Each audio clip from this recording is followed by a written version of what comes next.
Non ne avevo nessuno. Non ne avevo nessuno. They taught you Italian vowels are fully pronounced. Now you sound like a mechanical prototype, speaking Italian. Teachers say this to contrast Italian with English, where vowels reduce. Fair enough, but that's not how sentences work. In real speech, only stressed vowels remain fully pronounced.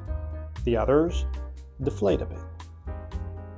Apply sentence stress, and the rest will reduce automatically. Repeat. Non ne avevo nessuno.